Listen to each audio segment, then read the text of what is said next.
Dulu orang Arab itu menuliskan untuk sebagai identifikasi tanda fathah ditulis dengan huruf alif dan menulisnya setelah huruf. Bismillahirrahmanirrahim. Nah, sekarang kita bahas masalah sejarah Rasul dulu. Sejarah penulisan Al-Quran. Sebagaimana yang telah lalu, yang pas habis tarawih itu tak jelaskan bahwasanya periode pertama pembukuan Al-Quran adalah pada zaman Khalifah Abu Bakar As-Siddiq. Kemudian yang kedua adalah pada zaman Sayyidina Utsman bin Affan. Makanya kaidah penulisan Al-Quran itu kita kenal dengan kaidah Rasm Utsmani. Nah, bedanya kalau pada zaman Sayyidina Abu Bakar itu tujuan dari pengumpulan Al-Quran atau pembukuan Al-Quran itu karena saking banyaknya ya. Jadi ada namanya perang Yamamah. Waktu itu muncul yang namanya Musailamah Al-Kadzdzab, mengaku sebagai nabi. Ya. Itu gugur dalam peperangan para hufat, para penghafal Al-Quran. Ya. Gue ngarep ini. Nah, dari para syuhada yang gugur itu ada 1.200-an syuhada, wakila ya 700 hufat yang meninggal dunia. Sayyidina Umar loh, ini hebatnya Sayyidina Umar. Sayyidina Umar resah. Ya Khalifat Rasulullah, wahai Abu Bakar, kalau engkau tidak membukukan Al-Quran, sementara Al-Quran ini masih terbatas hanya dihafalkan oleh para sahabat, kalau para penghafalnya mati, maka Al-Quran nanti ikut hilang. Bagaimana nasib umat setelah kita nanti? Nah, tujuannya seperti itu. Lain halnya dengan tujuannya pembukuan pada zaman sahabat Utsman bin Affan.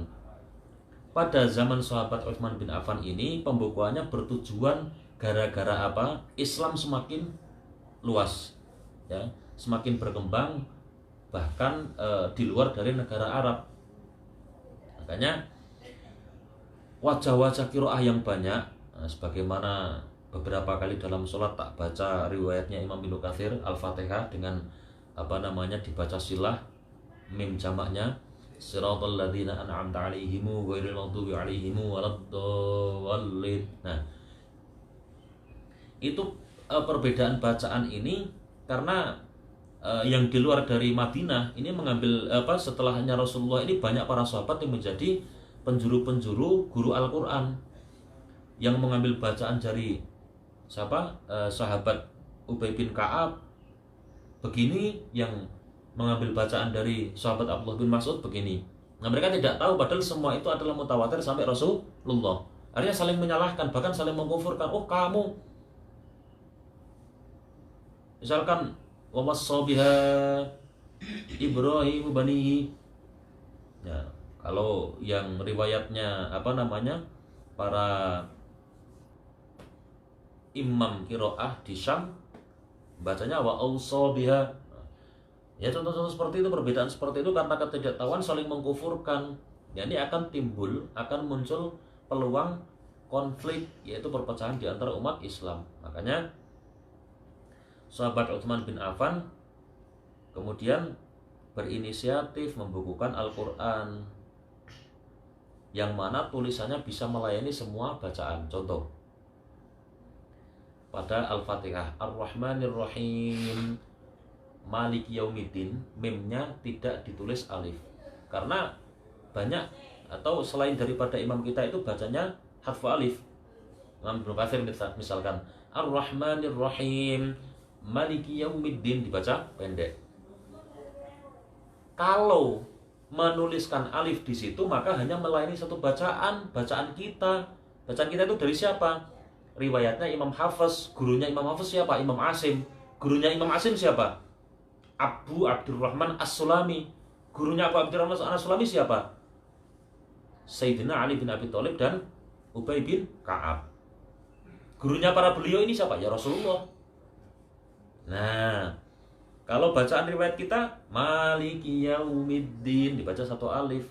Nah, makanya di dalam mushaf itu ditulis meniadakan alif guna bisa melayani semua bacaan. Nah, tapi perlu kalian catat dulu itu, ya, ini sejarah tanda baca Al-Quran dari zaman ke zaman. Pada periode pertama pada zamannya Rasulullah SAW, ya, ini tak wacak ke artine ora gedawan. Ini semua ada di di kitab Dalilul Hairon, dijelaskan, dikupas tuntas di situ. Nah, pada masa Rasulullah SAW dan para sahabat ini, Al-Quran masih ditulis kosong blong, tahu kosong blong? Tidak ada harokatnya sama sekali kok. Harokat, jangankan harokat, titiknya itu loh, nggak ada titik-titik. Jadi ba itu belum ada titiknya, tak belum ada titiknya, tak belum ada titiknya, masih kosong blong. Loh, terus memangnya dari dulu itu tidak pernah ada harokat. Nah, ini wa'lam annal Arab lam yakunu ashabus syakli wan nuqti. Jadi orang Arab itu bukan asluhunya syakl atau harokat dan nuktun. Nuktun itu berarti yang titik-titik tanda-tanda itu bukan dari Arab sebenarnya. Fakanu yusawwirunal harokat hurufan. Dulu orang Arab itu menulis harokat itu dengan huruf. Paham? Menulis harokat itu dengan huruf. Fayusawwirunal fathata alifan wa yud'unaha ba'dal harfil maftuhin. Dulu orang Arab itu menuliskan untuk sebagai identifikasi tanda fathah ditulis dengan huruf alif dan menulisnya setelah huruf. Misalkan a'anzartahum, a'anzartahum. Berarti setelah A-nya ada alif. Kalau mau ditulis itu menandakan berharokat fathah. Dulu seperti itu. Terus wa yusawwiruna dhammah wawan. Untuk menandakan itu berharokat dhammah ditulis dengan wawu. Ya sama, wa yad'unaha ba'dal harfil madmum. Dan ditulisnya setelah huruf yang diharokati dhammah. Ditulis dengan wawu. Jadi misalkan ayyu sholah, misalkan ayyu sholah, an yu sholah, maka setelahnya ditulis wawu untuk menandakan harokat dhammah. Kasroh pun begitu. Kasroh ditulis tandanya identifikasinya dengan ya dan ditulis setelah huruf. Nah, kemudian turunlah Al-Quran pada zaman sahabat. Walamma katabas sahabat radhiyallahu anhum al-Qur'ana fil masahif lam yusawwiru fiha tilkal ahrufi ad-dalati ala ma tadullu alaihi al-harakat ats-tsalatsah. Nah, maka ketika para sahabat ini menulis Al-Qur'an tidak diberikan tanda sebagai identifikasi harokat tadi, yang mana kalau fathah itu dari alif, karena peletaknya setelah huruf. Kaidahnya Al-Qur'an orang Arab dulu, peletaknya setelah huruf yang berharokat fathah ya alif, yang berharokat dhammah ya wawu, yang berharokat kasroh ya ya. Kenapa tidak ditulis oleh para sahabat? Karena untuk takutnya terjadi iltibas bi ahrufil maddi wal laini al usuli. Kamu bisa bayangkan nggak tulisan a'anzartahum umpama dulu ditulis, terus sahabat menulis identifikasinya harokat itu dengan alif setelahnya hamzah. Ada berapa hamzah? A'anzartahum. A'anzartahum itu sudah 2 harokat fathah, berarti akan muncul 4 alif di situ. Maka akan takut terjadinya iltibas, yaitu kesamaan bahwasanya identifikasi tanda mat setelah fathah itu maka dengan alif. Orang akan membacanya begini nanti malayan seperti itu. Jadi kalian harus tahu, dulu sama sekali belum ada yang namanya tanda-tanda dalam penulisan Al-Quran. Terus siapa? Pertama kali pembubuhan tanda. Jadi ceritanya begini. Pada zaman Sayyidina Muhammad Rasulullah SAW dan para sahabat ini belum ada sama sekali salah baca. Ya karena para sahabat masih ada, Rasulullah masih ada. Ya, ini belum, para sahabat waktu penulisan mushaf itu belum ada salah baca. Jadi bener-bener gundul-gundul pacul itu tulisannya. Nggak ada harokat fathah, apalagi doma, itu perkara yang baru datang itu. Nah, kemudian ceritanya setelah itu periodenya pada zaman Muawiyah, Bani Muawiyah. Namanya Abul Aswad Ad-Du'ali. Nah, sebabnya istimbat, beliau ini membubuhkan tanda baca dalam, bukan tanda baca, titik. Abul Aswad ini harokat fathah diberikan titik di atas huruf 1, harokat kasroh diberikan titik di bawah huruf 1, ya. Harokat dumah di atas huruf tapi di samping setelahnya huruf. Identifikasinya seperti itu dulu. Belum ada harokat, jadi belum ada gambaran harokat dumah seperti apa. Nggak ada dulu itu, nggak ada. Itu nanti periode Imam Khalil, sang gembong ilmu nahwu, ilmu lughat, ilmu arut, ilmu itu gurunya Imam Sibawayh. Nah, nanti tak jelaskan sampai ke situ. Nah, ceritanya begini.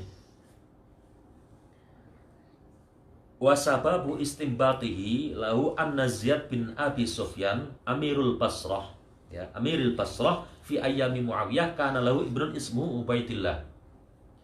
Jadi waktu itu sebab awal mula kenapa jadi Abul Aswad ini membubuhkan titik sebagai tanda baca atau sebagai identifikasi itu dibaca fathah, domah ataupun kasroh. Gubernurnya, ya, Amir Basrah waktu itu, gubernur Basrah pada zaman Bani Muawiyah, namanya Ziyad bin Abi Sufyan. Itu punya anak yang namanya Ubaidillah. Wa kana yalhanu fi qiraati. Nah, Ubaidillah ini lahan. Kalian tahu lahan kan? Membacanya salah. Membaca Al-Qur'an salah. Faqala Ziyad li Abil Aswad inna lisanal Arab dakhalahul fasad. Waduh, ya Syekh Abul Aswad, ini zaman-zaman kita ini sekarang sudah mulai rusak ini bahasa Arab ini. Orang semakin tidak paham dengan kaidah-kaidah bahasa Arab yang benar, bagaimana Eropanya dan lain sebagainya. Sudah mulai rusak. Falau wadu'ta syai'an ila akhirih, ya. Seandainya saja kamu, ya wahai Syekh Abul Aswad, mau meletakkan sesuatu tanda dalam huruf ini yang mana bisa menyelamatkan dari para manusia salah membaca ini, sungguh alangkah luar biasanya. Terus Abul Aswad gak mau. Enggak. Loh, ini kehati-hatian para ulama-ulama dulu. Saking gak maunya mengotak-atik karya besar sahabat yang sudah mujma' alaih, yaitu penulisan Al-Quran dengan kaidah seperti bagaimana kita tahu kaidah Rasul Utsmani. Ya, karena itu tulisan Al-Quran itu disepakati oleh 12.000 sahabat. Abul Aswad gak mau. Nah, ini uniknya. Gubernur Basrah tadi yang namanya Ziyad bin Abi Sufyan yang usul begitu karena tidak diterima oleh Abul Aswad, diurii, tahu, diakali. Ini cerdasnya seorang pemimpin. Beliau tahu bahwasanya ini akan bagus, bermanfaat bagi umat, tapi bicara pada ahlinya dia nggak mau. Oh, lihat saja nanti. Bikin strategi. Kalau Tommy besok ketika dilarang untuk menambah makan, wah, atur strategi. Aduh, aku dipaksa suruh makan ini, suruh ngambil dan lain sebagainya, atur strategi. Padahal alasannya dipaksa padahal luwe. Nah, fa'amara Ziyad rajulan yajlisu fi tariqi Abil Aswad fa idza marra bihi qara'a syai'an minal Qur'an. Ziyad bin Abi Sufyan ini perintah kepada satu orang laki-laki, kamu cegat nanti jalan pulangnya si Abul Aswad ini. Kamu cegat ya. Yang mana jalan dilalui si Abul Aswad ini nanti. Kemudian nanti kamu baca, pura-pura salah bacanya. Biar beliau mikir bahwasanya itu benar-benar terjadi gitu loh. Nah, terus tenang. Akhirnya faqara ar-rajulu inda mururi Abil Aswad bihi annallaha bari'um minal musyrikin wa rasuluh. At-Taubah. Terus pas Syekh Abul Aswad ini datang, laki-laki yang diutus atau diberi tugas oleh siapa? Ziyad bin Abi Sufyan tadi baca surat At-Taubah ini. Annallaha bari'um minal musyrikin wa rasulih bacanya. bukan wa rasuluh. Abdul Aswad dengar, ya Allah, ini bahaya sekali, artinya sangat berubah sekali. Anallaha, sesungguhnya Allah, bari'um minal musyrikin, lepas tangan, wis bebas sak karepmu terhadap orang-orang musyrik.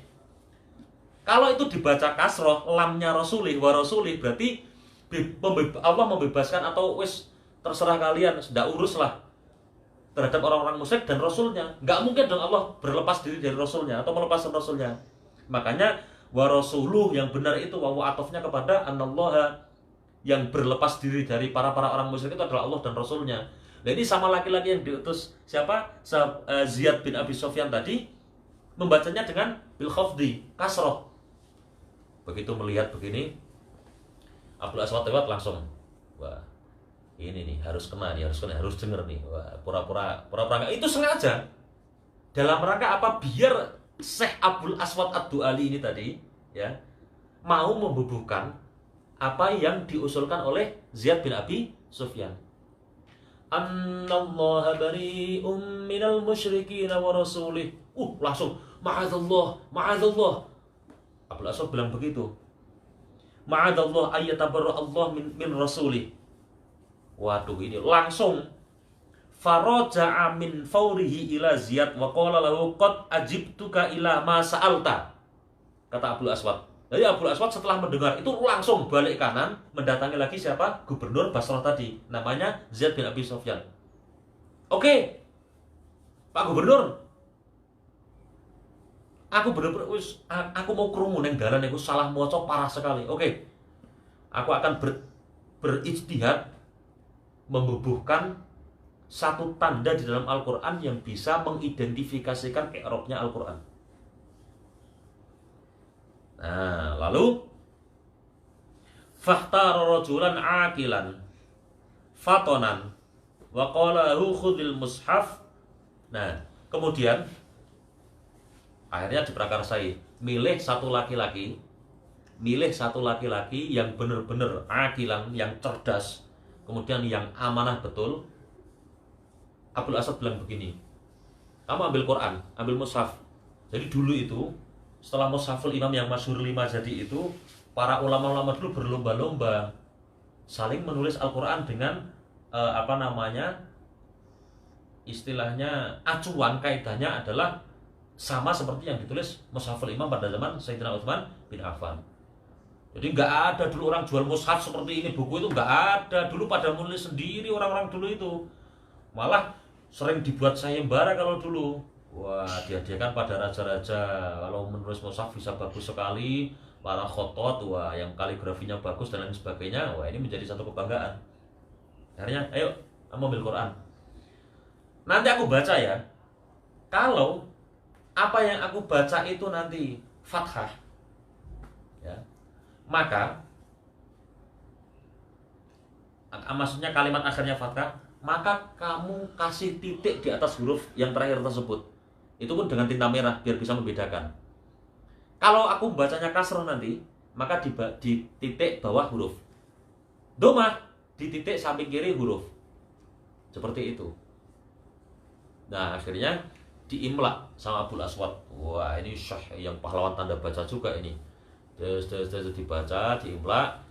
Yang ditugasi tadi ngasih titik. Oh, ini fathah titik pluk. Oh, ini kasroh titik pluk. Oh, ini domah kasih titik setelah huruf. Akhirnya wes selesai. Setelah itu muncul lagi kesalahan baca. Akhirnya kedua murid Abdul Aswad ini namanya Syekh Nasr dan Yahya bin Ya'mur ini memunculkan satu solusi yang luar biasa, yaitu berijtihad memunculkan titik pada 14 huruf. Apa? Ba, ta, sa. Yang mana kalian tahu semua huruf hijaiyah yang ada titiknya sekarang itu. Dulu nggak ada titiknya sama sekali. Ba, ta, sa itu sama bentuknya, nggak ada titiknya dulu. Nah, ini dibubuhkan atau diberikan oleh kedua murid Abdul Aswad, yaitu Nasr dan Yahya bin Ya'mur. Udah. Wah, karena ada titik dalam 14 huruf. Yaitu ba, ta, sa, jim, kha, zal, za. terus apa? Shin, dot dulu, shot dot, sin, shin, shot dot, terus dot, fa, kof, udah itu. Nun, nah 14 huruf. Nah semakin berkembang kan.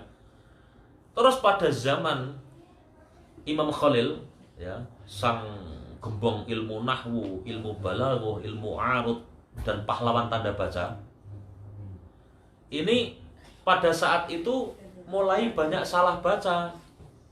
Semakin parah malah bacanya, semakin parah. Karena apa? Islam semakin meluas bahkan di negara-negara yang non Arab. Hanya semakin banyak salah. Padahal orang semua pengen mempelajari kan, wong sumber hukumnya kita dari situ semua. Akhirnya Imamuna Khalil ini terpaksa merubah total kaidah-kaidah yang tadi sudah dibukukan oleh Abul Aswad. Sudah nggak ada harokat pakai titik. Akhirnya beliau merubah. Fathah itu dari alif, taruh di atas huruf, seret, dimiringkan. Kasroh dari ya, seret, di bawah huruf. Domah dari wawu di atas huruf. Kemudian hamzah yang wasol, hamzah yang qat'i, hamzah wasol dikasih kepala sod, menunjukkan itu hamzah wasol. Karena dulu tulisannya masih alif begini, jadi untuk membedakan itu hamzah qat'i dan hamzah wasol.